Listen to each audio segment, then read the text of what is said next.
It's a simple marketing one, but I think it's assuming the same level of market maturity in all these different places. So like in our case, Brazil, we are a household name, really well known, really well loved brand. Everyone knows us. And a lot of the things that work in Brazil, because of that, won't work in the United States. Just, everything is harder. BDR outreach, paid media, everything just has to work that much harder when you don't have already sort of that level of awareness.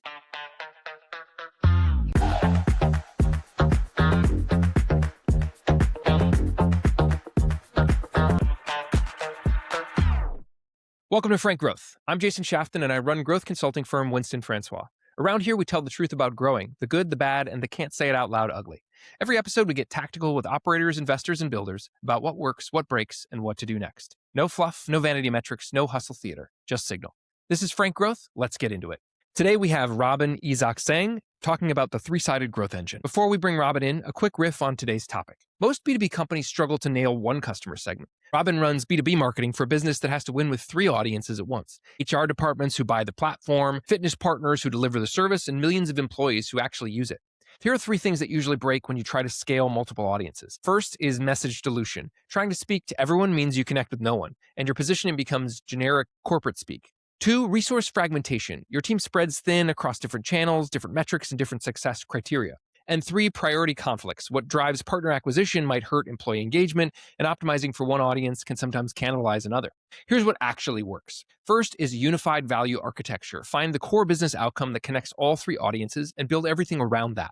Two, specialized but coordinated execution. Dedicated teams for each audience, but shared systems and aligned metrics. And finally, feedback loops between audiences. Use data from one segment to improve performance with the others. That's the frame we'll use today with Robin. Let's go. Robin, welcome to Frank Growth. Thanks, Jason. Thanks for having me. I'm excited to have you here. You're VP of Global B2B Marketing at WellHub, which is a corporate wellness platform that serves over 40,000 companies across 18 countries and connects millions of employees to fitness and wellness partners. What makes this particularly complex is that you're not just running a B2B marketing to kind of HR departments, you're also managing a triple-sided marketplace where you have to drive growth with corporate buyers, fitness partners, and individual employees at the same time. Most companies struggle to nail one customer segment. You have to build marketing systems that win with three audiences at once. Let's dive into it, shall we? Yeah, there's a lot to unpack. Yeah. Walk us through that three-sided marketplace model and what it actually looks like for you. Yeah, well, I'm responsible for global B2B. So we're marketing and selling to benefits decision makers, HR folks at companies large and very, very small. We're a good fit for all kinds of industries. And that's kind of the B2B side globally. And then we also have an enormous partner network of gyms, studios in all of our countries. And so it's this bit of chicken and the egg. Do we need to have like a great partner ecosystem in place before we have a viable product that we can sell in these markets? So that's another part of the marketplace. And then it's all the employees at the companies that have WellHub. So we call them eligibles. Once your company gets WellHub, then we rely largely on the HR team and our own well-being engagement team to roll it out to all their employees globally. So it's interesting. And often, as you could imagine, companies don't give you access to all their employees and things like that. So we have a complete B2C marketing team that's also targeting eligible employees at these companies also. Most B2B companies are selling to one audience. You're selling, I think, to HR departments, negotiating with fitness studios, and engaging individual employees. How does the team run three distinct marketing motions at the same time? Well, three distinct marketing teams within one that all report up to our CMO, Leandro. And I think the biggest challenge is just actually keeping us from becoming too siloed. The way we do it is by having essentially three distinct teams for B2B partners and B2C. And our main challenge is to just keep us all aligned, telling a broader WellHub company story, but also figuring out how do we split up our audience in segments so that we're talking to the right people at the right time with the right message. When you're marketing to benefits decision makers, how do you prove the ROI on something as intangible as employee wellness? Well, WellHub does come with a platform that HR folks can log into. And so they can actually see the most engaged employees, the most engaged departments, who's doing what. So there is a lot of tangible data that we provide to our customers on the B2B side. So I think it's one thing that we really like to say is that with WellHub, you see more engagement than with most benefits you roll out. Like, here's your $100 reimbursement for yoga pants or whatever. This is really like a lifestyle change for people. Even me, I was not really going to the gym, I have to admit. And I joined WellHub. I have access to our gold plan for free. And I open up the WellHub app and I'm like, there is no excuse for me not to go to the Pilates studio on my corner. Like, no excuse. Yeah, So, yeah. that's great. WellHub has been growing through strategic acquisitions in Europe, I think, including Urban Sports Club and Fit Prime. How Mhm. does acquisition-driven expansion change the marketing strategy? Well, with an acquisition like Urban Sports Club, it definitely gives us some instant brand recognition that maybe we didn't have before. So, Urban Sports Club has a really big presence in Germany, for example, and WellHub's, also in Germany. But Urban Sports Club just kind of helps us like skip a lot of painful levels and like people immediately know who we are. The interesting thing, though, is it creates other challenges because Urban Sports Club also offers a B2C model where, like a class pass, they sell directly to a consumer. So I think they will decide to kind of like keep that consumer brand, but we're also selling into B2B. So we're figuring out what that type of nuance looks like. And even when we rebranded from GymPass to WellHub in Brazil, we saw that it definitely, we have such a huge brand presence in Brazil that we were taking out like big billboard ads and newspapers and all kinds of ways to simply get the message out there that WellHub is now GymPass is now WellHub. But in markets where we're less known, less mature, it really, really helps us with a level of recognition and awareness that we wouldn't have had, or we would have been paying a lot of money. You use zip code level data to prioritize which neighborhoods to target for partner growth. Yeah. What does that level of market precision actually unlock? If you think about a city like New York, for example, I live in Brooklyn. I'm sitting here in Gowanus Park Slope, right? But there's tons of young people that live in Williamsburg and Bushwick. And I think Brooklyn alone has over 200 zip codes. And so it's really important to us that we sort of look beyond, oh, it's New York City. It's like, no, it's Bushwick. And there's a lot of like younger people, certain demographics that choose to live here. And maybe they take the L into Manhattan every day and they work in finance, they work in tech, and so on. And so we really have to unpack at that level of granularity what are the partners available to them in Bushwick. So we can't just sort of look at the big picture. We actually have to go down to the zip code level and understand like where are our companies, where are their employees based, and what does a great partner look like at that level of detail. Yeah. You went through this rebrand that you've mentioned now, GymPass to WellHub. How do you execute a global rebrand without losing momentum in all these markets? Well, thank God I wasn't here for that. That happened in like May 2024, and I was not here. But I do know that it's, tricky to say the least. And like I was just saying in Brazil, we're a household name in Brazil. Everyone knows WellHub. So in a country like that, there's really a lot to consider around just, out of home and basic messaging around like Gym Pass is now WellHub in markets like the US where maybe we're not as well known. I mean, to be honest with you, I'll go to dinners for marketers here in New York and people say, "Oh, WellHub, what's WellHub?" And I'll say, "Oh, we used to be called GymPass." "Oh, GymPass." So we still struggle with it. There's a lot of work that goes into the paid media side around search and really like tracking weekly, how WellHub is taking over for GymPass, especially in countries like Brazil.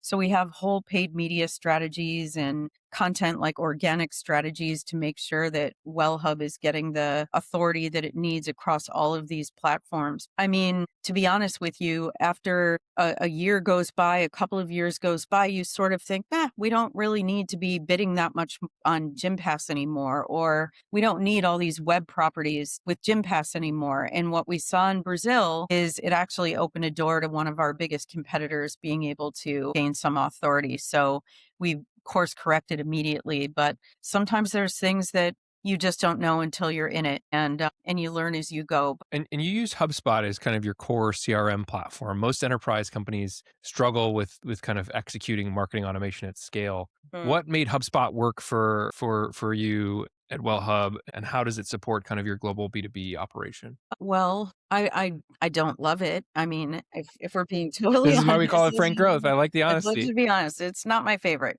Yeah. And also to be clear, like our B2C marketing automation runs on Braze and a different tech stack altogether. Mhm, And mhm. then even the partner team uses more like Salesforce Marketing Cloud.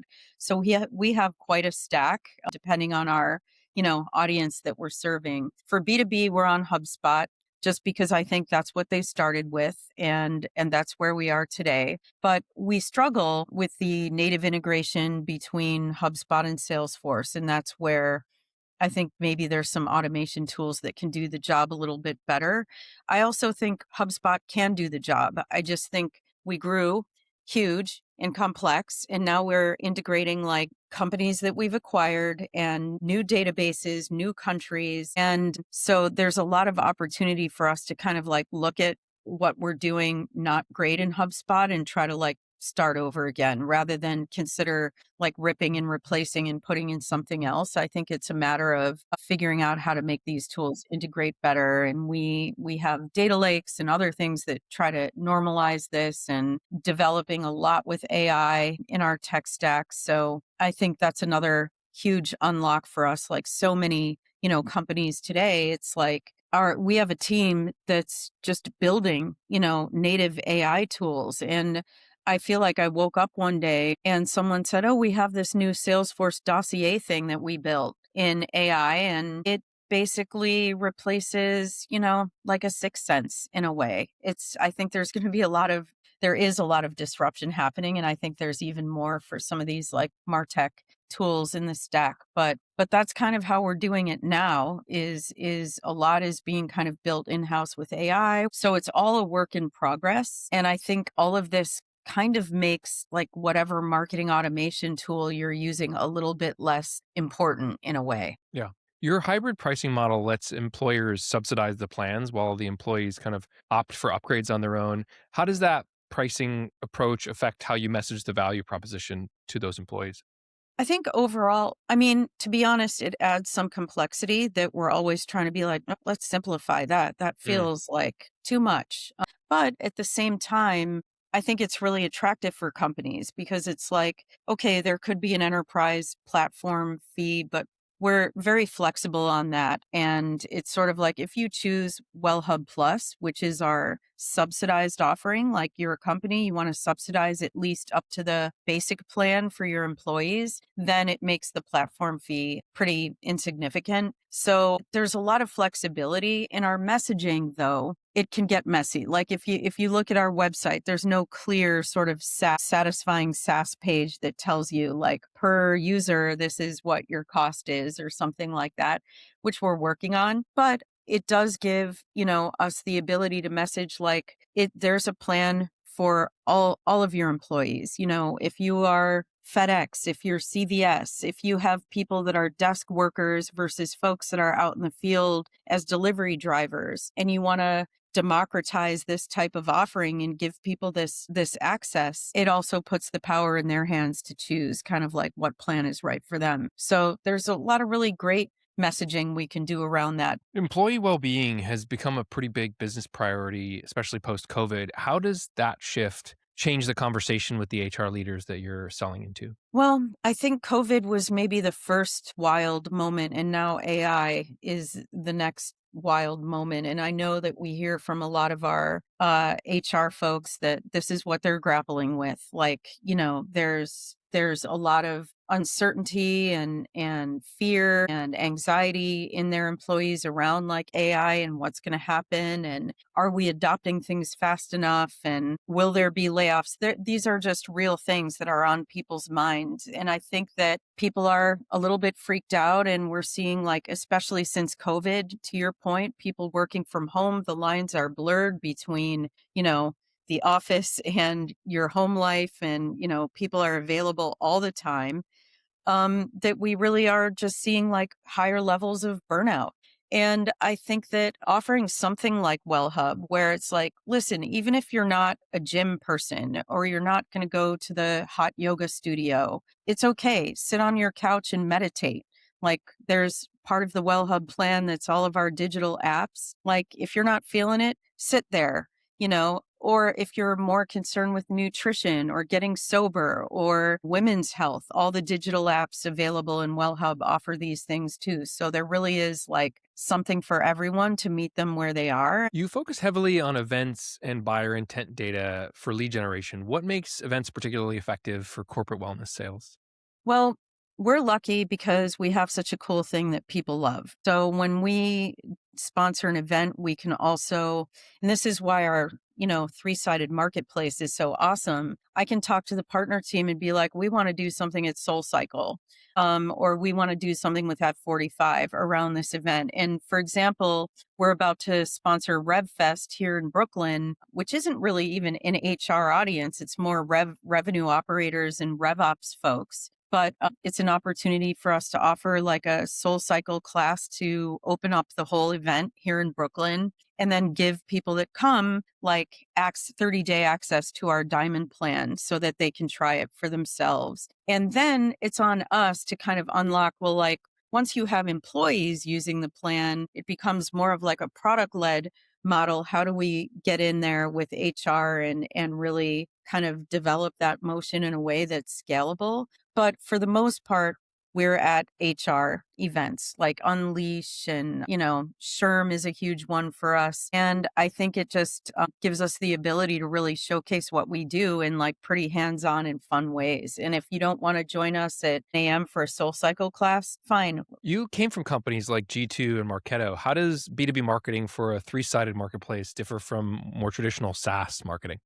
Well, G2 is also actually a bit of a marketplace model where they're selling into kind of like me, a demand gen type marketer, but it's also a review site where their main interest is really getting more open and honest reviews and having a place where people can come and figure out, do I get HubSpot? Do I get Marketo? Do I get, whatever. And I think G2 was an eye-opening experience for me because that was my first time really in a marketplace model. Before that, it was a lot of very straightforward B2B SaaS. And it can be a real shock to the system because even though I'm in B2B here at WellHub, and I have a pretty defined audience that I'm marketing to, it's HR, it's benefits decision makers. It's not that different in a way than like a B2B SaaS model elsewhere. But where the complexity comes in is that we really are obliged to stay very close to our partners team, understand like the roadmap for zip codes and where we can really be helping there and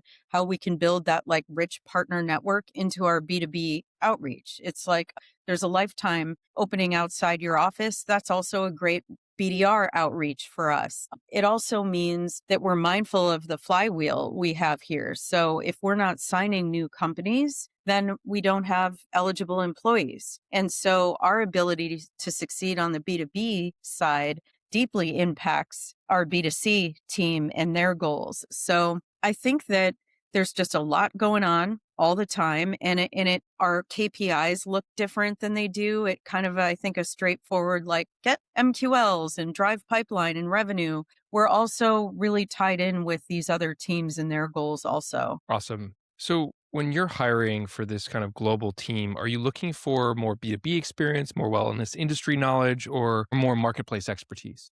On my team, I'd say it is B2B. Having experience like marketing to HR, things like that definitely helps. It's a bonus. It's not a requirement, but I would say anyone that comes from a marketplace is that's it for me. It's like ding ding ding because there's a level of complexity here that you just don't experience at a place that's selling like a platform to IT. And I think because of that, your ramp up time at a company like WellHub is probably like a year before you really feel like, okay, I think I understand this ecosystem and I understand and I've identified where I can add value beyond just my B2B world and how I can work with these teams more effectively. For somebody that already comes from that type of like complex global marketplace ecosystem, I would talk to them first, definitely. To me, that's like, okay, get in here, let's talk because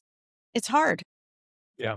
For marketing leaders that are running these complex B2B operations, what's the biggest mistake they make when trying to scale across multiple audiences and geographies? It's a simple marketing one, but I think it's assuming the same level of market maturity in all these different places. So, like in our case, Brazil, we are a household name, really well known, really well loved brand. Everyone knows us. And a lot of the things that work in Brazil, because of that, won't work in the United States. Just, everything is harder. BDR outreach, paid media, everything just has to work that much harder when you don't have already sort of that level of awareness. And I think sometimes WellHub makes that mistake a little bit like, well, it works in Brazil, roll it out, do it. I love that there's things we get to try in Brazil first, in a way, because we have such a huge audience to try things on. So we know that WhatsApp works really well in Brazil, and we can take experiences off of the website from our forms into WhatsApp. Less so in the US, although WhatsApp is definitely getting bigger and we're trying it out, but more SMS. And then just understanding, like with us, there's a lot of nuance in laws in the UK are different in how benefits work. And for us, it's like a constant understanding of these deep nuances within each market. And then what is the content we want to create that's top of mind there, and making sure that we have a rev marketing leader in each country that's very closely aligned with their revenue stakeholders. That's the only way it can work. We have centers of excellence that function globally, but a lot of what we do is very much at the regional level and requires that level of thought and detail and care and intention. Awesome. What's one growth opportunity in the corporate wellness space that you think most companies are missing? I do think that we all kind of know that healthcare costs are really rising exponentially. And we've actually had some large customers that used to offer like GLP-1s and things like that, reimbursements to their employee base. And those costs have just skyrocketed. And so I think what WellHub offers is kind of a different type. It's like a lifestyle change, it's activity, and then it's helping employers understand like where that unlock is. And there are some things that we're piloting here. I'm not sure I can talk about them yet, but they're more around like longevity that I think are very, very interesting as we sort of look at employees are human beings with lives, and how much is the employer responsible for helping them kind of live their best life, find balance, but also find health. And I think that's probably the next big unlock. So let's do a quick lightning round. So quick questions, quick answers. Are you ready? Yeah, I hope All so. right.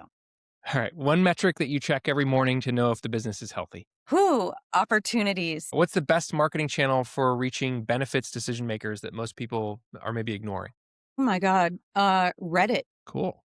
Finish this In the sentence. US, it's Yeah. Reddit.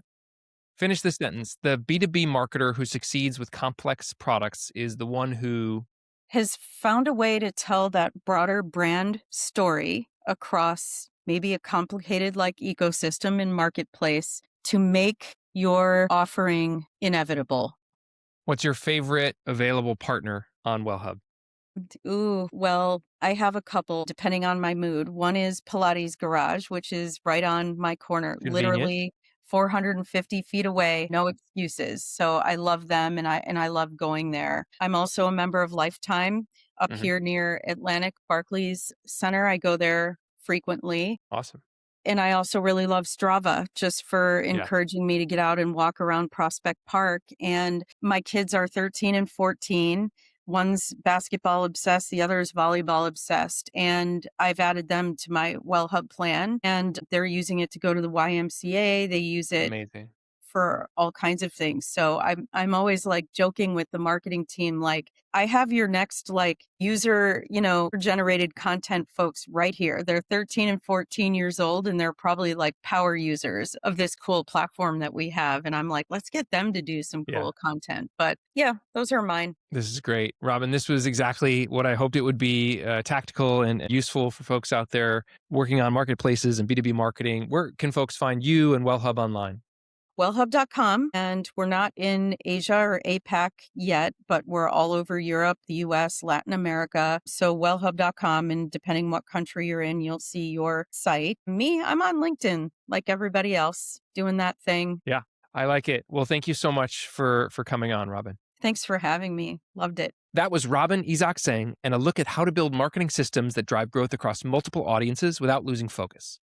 Here are my quick top 3 from today. If you don't remember anything else, remember these. 1, market maturity is the variable that changes everything. Don't copy-paste playbooks across geographies. Robin was clear. What works in Brazil, where WellHub is a household name, completely falls apart in the US, where people still say, what's WellHub? Paid media, BDR outreach, content, it all has to work harder in less mature markets. The biggest mistake complex B2B teams make is assuming the same level of awareness exists everywhere and rolling out what worked in one country as if it's universal. 2, in a marketplace, your team's KPIs are each other's inputs, and hiring for marketplace complexity is a non-negotiable. Robin described the flywheel plainly. If B2B doesn't sign companies, there are no eligible employees for B2C. The teams aren't siloed business units, they're interdependent systems. And when she's hiring, marketplace experience is the ding, ding, ding signal because the ramp to understand that ecosystem is roughly a year. Straight B2B SaaS experience alone won't cut it. And 3, the best sell-through motion puts the product in people's hands first, then lets engagement open the door to HR. Robin described sponsoring events where attendees get a SoulCycle class and 30 days on the Diamond plan. Once employees are actually using WellHub, it becomes a product-led conversation with the buyer. The product does the convincing, marketing just creates the first collision. Here's one thing you can do in less than 10 minutes this week. Pick one campaign or playbook your team is running across multiple markets or audiences. Ask Robin's question. Are you assuming the same level of market maturity everywhere? If the answer is yes, identify the one market where awareness is lowest and write down what needs to change, messaging, channel, or motion, before you scale it further. That's Frank Growth. If this gave you something you can use this week, follow the show and share it with one operator or founder who needs it. I'm Jason Shafton from Winston Francois. We help tech companies build sustainable, repeatable growth with a proven operating system. Show notes and takeaways are in the description. Be frank and keep growing.